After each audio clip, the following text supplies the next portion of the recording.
In this lesson, we're not just talking about attraction. We're talking about something deeper. We're talking about how to reinforce attraction and how to train a man, naturally, psychologically and powerfully, to pursue you. Not through games, not through manipulation, but through understanding how desire actually works. Let's begin with a truth that many women hear, but rarely apply with discipline. Never be too accessible. Now pause with that. Accessibility feels kind, it feels open, it feels loving, and in a committed relationship it is. But before commitment is earned, before exclusivity is established, unlimited access is not romantic. It's predictable. And predictability, too early, kills intrigue. Here is something important to understand about male psychology. Men are wired to pursue, not because they are primitive, not because they are hunters in a jungle, but because pursuit activates purpose. The male brain is highly responsive to challenge. When something feels meaningful and slightly uncertain, it becomes engaging. It stimulates focus, strategy, effort. But when something feels guaranteed, effortless, constantly available, the urgency fades. Desire needs space to breathe. Now, let's clarify something immediately. Being a challenge is not the same thing as playing hard to get. Playing hard to get is performance. Being hard to get is lifestyle. There is a difference. Playing games means artificial scarcity, delayed texts, fake busyness, emotional withholding. Being hard to get means you genuinely have a life, a full one. You have friends, you have hobbies, you have routines that don't disappear when a new man enters the picture. And here is where many women unknowingly sabotage attraction. The moment a man shows interest, they reorganize their entire schedule. They cancel plans. They respond instantly to every message. They make themselves perpetually available. And while it feels generous, it communicates something else. It communicates, you are now my priority, even though you have not yet earned that position. And psychologically, when something is given before effort is invested, it is undervalued. Let's move into instruction mode now. If you want a man to chase you, you must protect your time. Not to punish him, but to create healthy tension.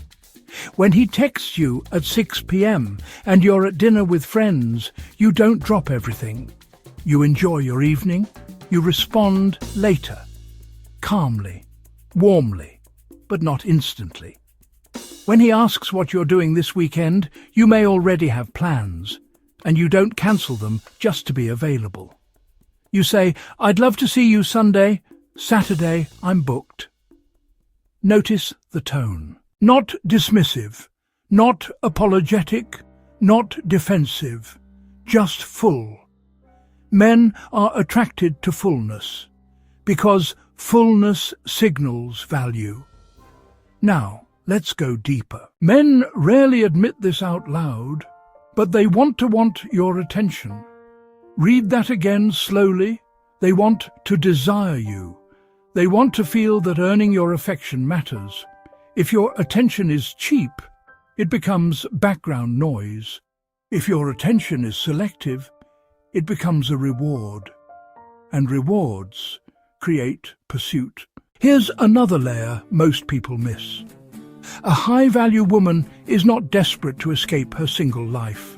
She is content in it, and contentment is different from complacency.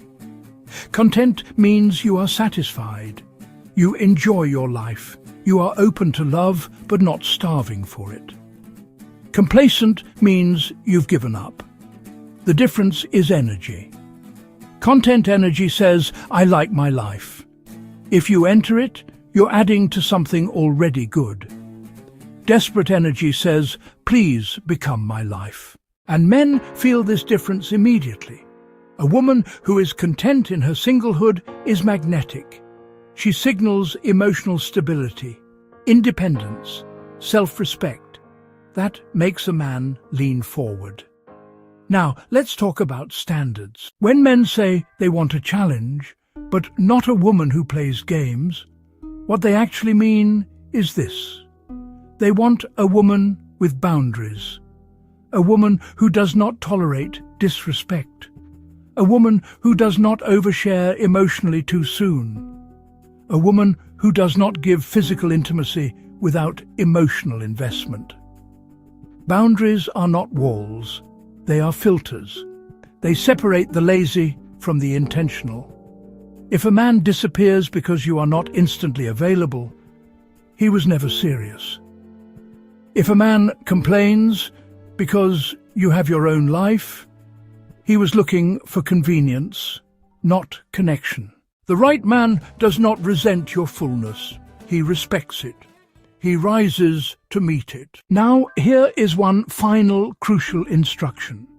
Do not abandon the very things that made you attractive in the first place. When he met you, you had passions, you had goals, you had routines that made you glow. If you slowly trade all of that for constant availability, something shifts. He doesn't consciously think, she's less interesting now. But subconsciously, the challenge evaporates. Mystery fades, attraction cools. The goal is not to be distant. The goal is to be self-contained, warm, open, engaging, but never orbiting him. Let him move toward you.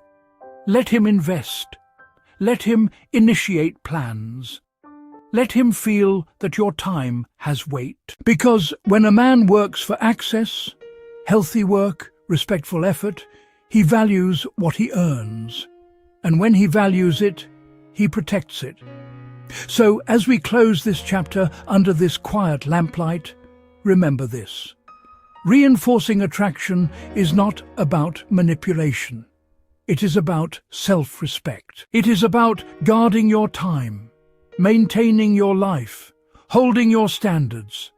When you do that consistently, calmly and confidently, you won't need to force a man to chase you. He will want to. And that desire, chosen, not coerced, is the foundation of real pursuit.